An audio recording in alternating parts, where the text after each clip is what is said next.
Fools will resign. Wise players might make a draw, but only a true genius would be able to find the incredible win that white has in this position. You see, black is the only one with a rook left, but the white pawns are pretty close to promoting.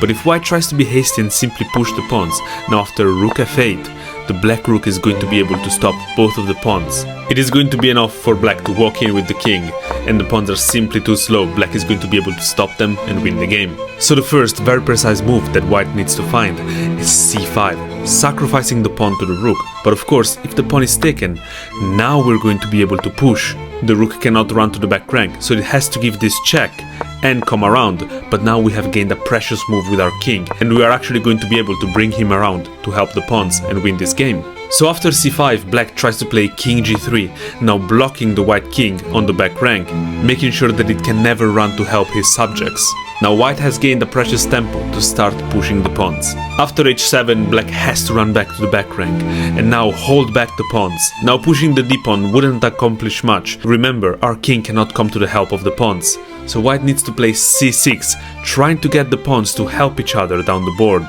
But this is where things get interesting, because black can play rook to a8, now creating a checkmate threat. And it seems like black has at the very least secured a draw here. White has no other choice but to try and delay the checkmate threat with king to f1. Now of course this check would allow the king to escape, but of course black can recreate the checkmate threat with king to f3.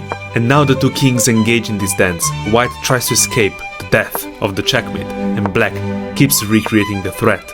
Until eventually we reach to this position where the black king picks up the c-pawn. And now I want you to think about this. Whenever something changes in a position, even just a pawn disappearing, you need to reconsider and reassess the position. And that is exactly what white does in this position, because he starts to run all the way back to where he came from with his king. And now, once the kings reach g1 and g3, because there is no c-pawn anymore, we can now promote to a queen. And all the way from h8, this queen is making sure that the black rook cannot checkmate on a1. But of course black can simply pick up this queen.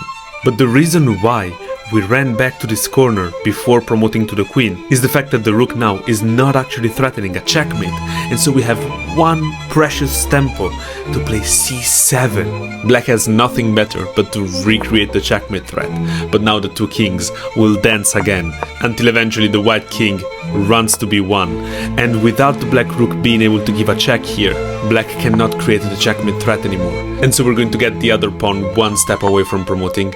And now there is going to be no way to stopping the promotion to a queen. If you love incredible chess, follow for more.